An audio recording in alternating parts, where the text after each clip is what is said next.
네, 첫 번째는 그래서 브랜드 스토리 자기다움이 도대체 뭐냐라고 하는데 저희가 늘 이런 브랜드 스토리 워크숍이나 이런 걸 할 때 진짜 이 얘기를 많이 들어요. 네. 저는 없어요. 저는 특별한 게 없어요라는 이야기를 진짜 많이 하시는데 저는 저한테 보면 있거든요. 너무 재밌고 너무 특별한데 본인은 모르세요. 그래서 별거 아닌 것 속에 재료가 있다라는 점을 기억을 해주시면 그러니까 좋을 것 이게 같고요. 사실은 내가 나를 봤을 때 그러니까 이게 자기 객관화가 되게 힘들잖아요. 근데 많은 사람들이 사실 가장 자신을 날카롭게 약간 크리티컬하게 보는 것 같아요. 스스로를.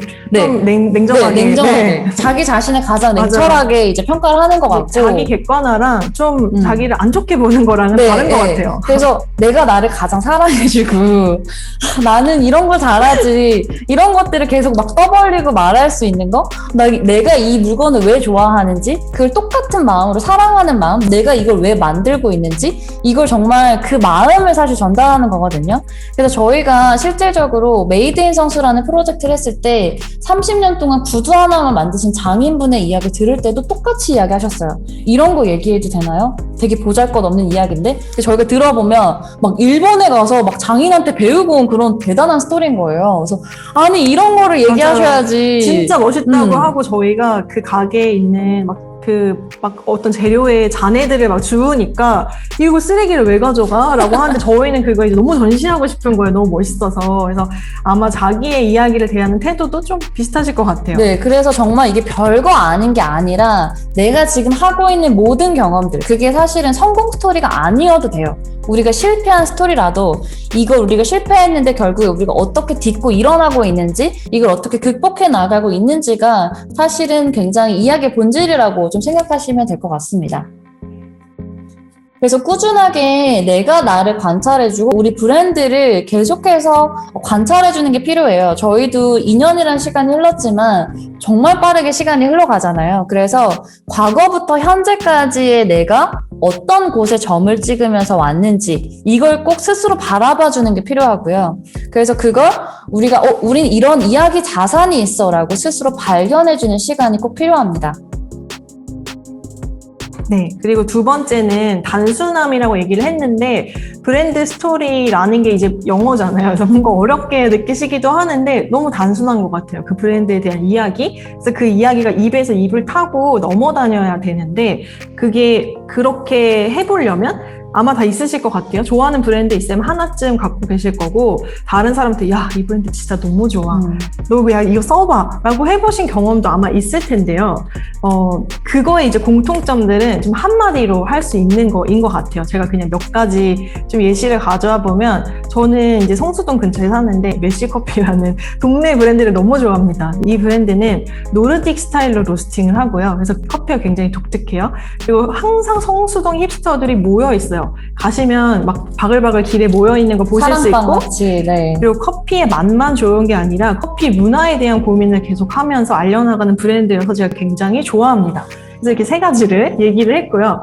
또 저 문구 덕후잖아요. 저희가 네. 되게 좋아하는 또 문구 브랜드 아날로그 키퍼라는 문구 브랜드인데 빈티지 감성으로 제품을 만들어요. 너무 예쁘고 그리고 꾸준하게 시즌 테마를 잡아서 제품을 기획한다는 점도 스몰 브랜드인데 너무 대단한 것 같고 그리고 실제로 예쁘기만 한 게 아니라 진짜 쓰기가 좋아요. 너무 실용적이죠. 그리고 또 작은 브랜드이지만 마하키친이라고 하는 제가 이런 셰프님이 운영하신 1인 브랜드를 또 너무 좋아하는데 스페인 방식으로 창작 요리를 하시고요. 재료는 제철에 로컬 재료를 사용해서 만듭니다. 그러니까 굉장히 신선해요. 그리고 그런 철학이 엄청 단단해서 식문화, 먹는 문화에 대한 이야기를 꾸준히 하시는 분이어서 제가 굉장히 좋아하는 브랜드입니다. 네, 그래서 여러분들이 이 사례를 보시고 결국에 우리 브랜드를 소개하는 3개 키워드를 꼽으면 뭐가 될까요? 이걸 생각해 보시면 좋거든요. 그래서 지금 완성된 게 아니어도 돼요. 이 메시커피 같은 경우에도 커피 문화를 지금 만든 게 아니라 만들어 가고 있는 중이거든요. 그러니까 우리가 이걸 만들어냈어가 아니라 우린 이거에 대해서 고민하고 있고 우린 이만큼 진지해라고 계속해서 꾸준하게 우리가 이거 왜 중요하게 생각하는지를 세상에 전달하는 그런 이야기라고 생각하시면 좋을 것 같아요. 네, 그래서 이렇게 저희가 말씀드린 거는 결국에는 하고 싶은 말은 한마디로 할 수 있다는 거예요. 저희가 이 장표 하나하나를 아주 길게 얘기한 게 아니라 포인트를 3가지 포인트로 이야기를 했는데요. 이거를 좀 우리에게 적용할 수 있는 방법도 뒤에서 말씀을 드려보도록 할게요. 그래서 아마 하고 싶은 말이 되게 많으실 거예요. 특히 내가 뭔가 만든 사람은 하고 싶은 말이 언제나 많거든요. 근데 요거를 기억하면 좋을 것 같아요. 1개나 많아도 3개로 내가 내 이야기를 압축한다면 어떤 포인트로 압축을 하는 게 좋을까라는 점을 생각해 보시면 좋을 것 같습니다. 네, 그리고 이걸 정했으면 사람들이 인지할 때까지 계속해서 말해야 되거든요. 말하고 또 말해 라고 지겹다고 할 때까지 말을 해야 사실 맞아요. 다른 사람들이 인지가 되는 것 같아요. 그래서 여러분들이 이 3개의 키워드 혹은 나는 이게 제일 중요해. 우리 브랜드에선 이걸 정말 제일 중요하게 생각해. 라는 거 하나를 잡으셨으면 적어도 1년 이상은 계속해서 꾸준하게 내가 이걸 왜 중요하게 생각하는지, 나한테 이게 어떤 맥락인지, 우리가 어떤 경험을 했는지, 그래서 뭘 만들어가고 있는지, 이런 다양한 이야기거리들을 이제 계속해서 발신을 하는 겁니다. 그래서 하나의 주제이지만 다양한 소재로 계속해서 똑같은 이야기를 다른 방식으로 한다라고 생각하시면 좋을 것 같아요. 네, 그래서 중요한 건 왜 이렇게 줄이냐면 그래야 기억에 남아요. 저희가 굉장히 브랜드 스토리라는 이름으로 뭐 브랜드의 스토리 아니면 뭐 프레젠테이션 스토리 많은 코칭들을 하는데 기억에 안 남습니다. 그 이상의 이야기는 머리에 남지 않기 때문에 저희가 3개라는 포인트로 단순화시키기를 권해드리고 있고요. 그래서 사실 어떤 브랜드 스토리를 만든다는 거는 결국에는 우리의 키워드를 정하는 일과 같다고 볼 수 있겠는데요. 그래서 스토리를 쓴다고 하면 문장이 이렇게 긴 거를 생각을 하시는데 사실은 출발점은 문장부터 쓰는 게 아니고 키워드를 정해서 거기에 수식어를 붙여서 문장으로 만드는 거라고 생각하시면 좋을 것 같습니다. 네, 결국에는 그 키워드들이 핵심 밸류라고 생각하시면 되거든요. 우리가 가장 중요하게 생각하는 가치, 그래서 세상에 전하고 싶은 가치, 우리가 세상에 어떤 브랜드로 기억되고 싶은지 딱 하나만 꼽는다면 과연 어떤 이야기를 할 것인가, 그 키워드를 그래서 핵심 밸류로 뽑으신다고 생각하시면 될 것 같습니다. 저는 브랜드 스토리를 만들 때 늘 이런 책을 만드는 것을 항상 하는데요. 매거진 B는 워낙 유명해서 많이 아실 것 같아요. 그래서 매거진 B를 펼쳐보면 목차들을 보시면 다 키워드로 되어 있어요.